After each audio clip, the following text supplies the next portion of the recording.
सर्वांना नमस्कार। आपले माननीय पंतप्रधान नरेंद्र मोदीजी यांनी एक आवाहन आपल्या सर्वांना केले आहे, ते म्हणजे इंधन बचत आणि परकीय चलनाची बचत। सोप्या शब्दात समजून घ्या, त्यांच्या या प्रतिपादनाच्या मागे हेच दोन हेतू आहे। सोने खरेदी करू नका असे यासाठी की आपण मोठ्या प्रमाणात सोन्याची आयात करतो आणि यातून आपल्या देशातील पैसा हा परकीय चलनात जातो। ती स्थिती इंधनाची आपली गरज आपण आयातीतून भागवतो, त्यामुळे तेथेही परकीय चलनात आपला पैसा जातो। मित्रांनो, अखाती युद्धामुळे ही परिस्थिती ओढावली आहे। अशा वेळी संपूर्ण देशाने एकसंधपणे उभे राहणे गरजेचे आहे। यावर कुणाला काय राजकारण करायचे ते करू द्या, त्यांना उत्तर देण्यासाठी आपण सर्व समर्थ आहोत।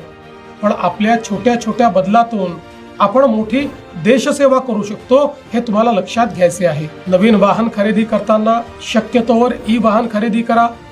आज अनेक शहरात आपण ई बसेस दिले आहेत, अनेक शहरात मेट्रो आहेत। शक्यतोवर सार्वजनिक वाहतुकीचा वापर करा। कार वापरणे आवश्यक असेल तर ती समूहाने वापरा, म्हणजे आपल्या आसपासचे मित्र गोळा करून एकत्र प्रवास करा। आठवड्यातून एक दिवस नो व्हेकल डे पाळण्याचा प्रयत्न करा। कोविडच्या काळात आपण वर्क फ्रॉम होम मध्ये पारंगत झाले आहोत, तेही पर्याय पडताळून बघा। AC 24 डिग्रीच्या खाली वापरू नका। परदेशातील प्रवास टाळा। परदेशातील आपल्या मित्रांना सांगून त्यांनाच भारतामध्ये पर्यटनाकरता बोलवा। अशी साधी सोपी कामे आपल्याला करायची आहेत। गेल्या 12 वर्षात आपल्या पंतप्रधानांनी देशाला ज्या उंचीवर नेले आहे ते तुम्ही अनुभवता आहात। मला खात्री आहे त्यांच्या याही अभियानाला तुम्ही तितक्याच आपलेपणाने स्वीकाराल आणि त्यांना भक्कम साथ द्याल, कारण यातच भारताचे हित आहे। आम्ही आमच्यापासून सुरुवात केली आहे। मी स्वतः माझा ताफा अर्ध्यावर आणला आहे।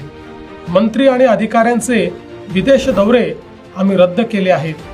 सरकार पातळीवर इतरही अनेक निर्णय आम्ही घेत आहोत। असे करताना उद्योग जगत संबंधित घटकांचे हित देखील जपण्यात येईल, त्यांनाही विश्वासात घेऊ। चला, आपण सारे मिळून या अभियानात सहभागी होऊया। राष्ट्र प्रथम या भावनेने एकजूट होऊया। जय हिंद, जय महाराष्ट्र। सबस्क्राइब करा आणि